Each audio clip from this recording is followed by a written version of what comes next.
don't know if I actually need this microphone because, for those of you who don't know me, I'm the quiet, shy, and humble, used to be chairman of the Elite Service Disabled Veteran-Owned Business Network.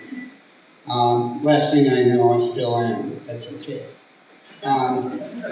First thing I want to do is I want to thank the folks, not only those who showed up today, but those who worked so hard all year to ensure that those folks out there, our veterans, get things that they so dearly deserve, because they earned the right to get those things they dearly deserved.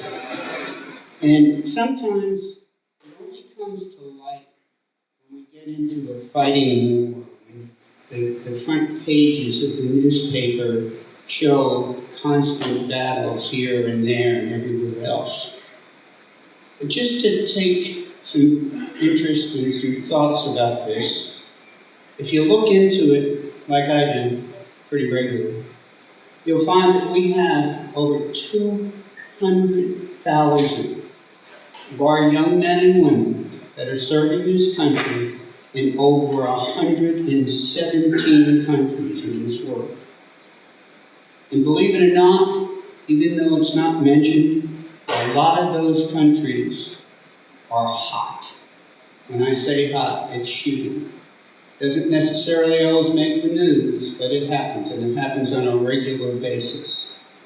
So if we can just sometime, when you get up in the morning, or sometime during the course of the day, just think and say, boy, we really are lucky to have folks who served this country, who wrote a check up to and including their life to serve this country.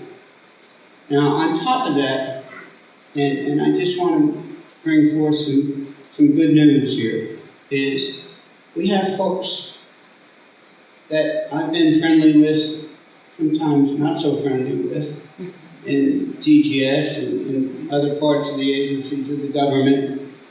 But what we're doing is, we've got people that really care in this state.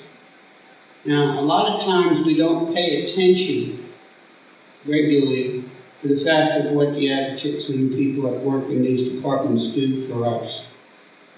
But really, when it boils down to it, working together, we manage to be the #1 leader in support of our service-disabled veterans in this country.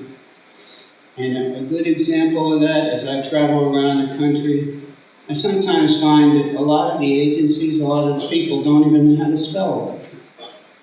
And that's something that we all have to work on, including our network, to ensure that the word gets out, not to forget those folks who make this country a safe place to live.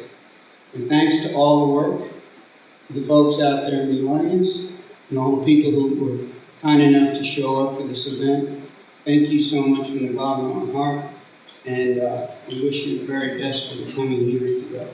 And hopefully we can keep it the way it is and get it better, so people understand that California is the leader, so let's follow them.